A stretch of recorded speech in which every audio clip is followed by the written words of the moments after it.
Nah, gini terkait tentang bagaimana saja agar tentunya kita agar tetap husnudzon ya, tidak berbaik sangka ya kepada Allah. Kadang ketika diuji, mungkin hati kecil kita, kenapa kok uang saya yang hilang ya, bukan yang dia, nah gitu. Nah, mungkin apa hati-hati agar kita tidak berburuk sangka dari ujian, terkhusus dari ujian-ujian yang dianggap kita mungkin ujian yang jelek gitu Satya. Iya, pertama tadi kalau kaitannya dengan buruk sangka itu hati-hati. Buruk sangka itu ada 3 yang dihukumi dosa. Pertama, buruk sangka kepada Allah, ini kafir, ya kekufuran. Buruk sangka kepada Nabi, kekufuran. Buruk sangka kepada kaum muslimin, ini adalah ya kefasikan, dosa besar. Nah, ada pun tadi buruk sangka, loh kenapa ya? Kenapa sih Allah itu nggak menghilangkan uang orang lain saja? Kenapa harus saya? Kita berburuk sangka kepada Allah, ini kekufuran nih, Mas Fajar. Hati-hati ya.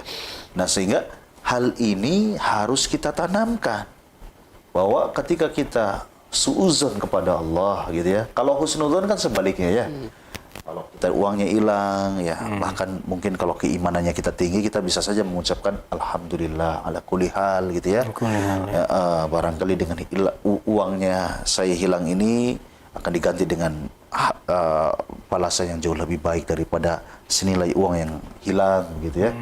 Terus kemudian ya banyaklah, lagi-lagi balik lagi kepada hakikat ujian tadi yang kita pahami di awal ya. Ya, ini yang harus kita pahami begitu ya. Nah, terkait dengan suuzon, agar kemudian kita hati-hati tidak sampai agar kita tidak suuzon kepada Allah, ya tadi kita harus paham hukumnya. Suuzon kepada Allah itu bukan main-main dosanya, bukan hanya sebatas dosa besar, tapi bisa membatalkan keimanan. Begitu Mas Fajar. Ya. Itu walaupun hanya di dalam hati gitu Satya. Walaupun dalam hati, kan yang namanya iman itu kan termasuk apa yang amalan hati ya. Begitu, termasuk amalan hati pun dinilai. Begitu, ada konsekuensinya sebagaimana kebaikan hati, amalan hati, ibadah hati pun dinilai. Ya, sebaliknya keburukan yang dilakukan dalam hati pun bisa ya menghasilkan dosa begitu.